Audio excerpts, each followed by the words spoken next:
সর্ষে পোস্ত, সাদা সর্ষে, কালো সর্ষে আর পোস্ত দিয়ে আমি ইলিশ মাছের পাতুরি করব। প্রথমে ইলিশ মাছগুলো কড়াইতে ভালো করে সাজিয়ে নিয়েছি নুন হলুদ মেখে। এখন এখানে সর্ষে পোস্ত আর দু রকমের সর্ষে আর পোস্ত, কাঁচা লঙ্কা, নুন আর হলুদ আমি এখানে একটা বেটে নিয়ে আমি এরকম করে পাতলা করে গুলে নিয়েছি, নিয়ে ছেঁকে নিয়েছি যাতে সর্ষের কালো অংশটা বাদ চলে যায়। এখন আমি আমাদের দিয়ে দিলাম। এবার আমি এই মাছটাকে হতে দেবো। এর মধ্যে নুনও দেওয়া আছে, হলুদ, নুন, আর এর বেশি হলুদ আর দেবো না। এটা এভাবে এখন হতে থাকবে।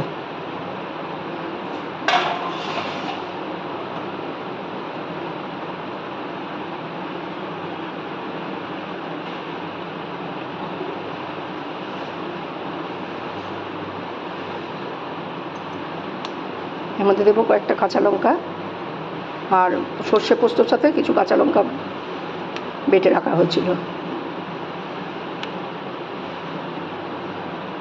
একদম ছেঁকে দিয়েছি, তার জন্য এটা খেলে কোনো প্রবলেম হবে না। কারণ সর্ষের ওই কালো ছিবড়েগুলো অনেক সময় পেটের সমস্যা তৈরি করে, কারণ আমি সবসময় সর্ষে ছেঁকে করি।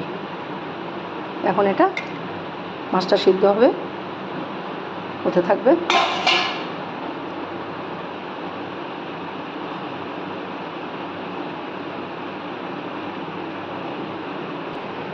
আমার পাতুরিটা হয়ে গেছে, মানে আমি এটা কালো জিরে না দিয়ে পাতুরিটা করছি, তো ভাপাই বলা যায়।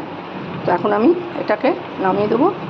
এর উপর কিছুটা, আগে কিন্তু আমি সর্ষের তেল দিইনি, কাঁচা তেল দিয়ে আমি এটা এখন ঢাকা দিয়ে দেবো, দিয়ে স্ট্যান্ডিং টাইমে কিছুক্ষণ রেখে দেবো।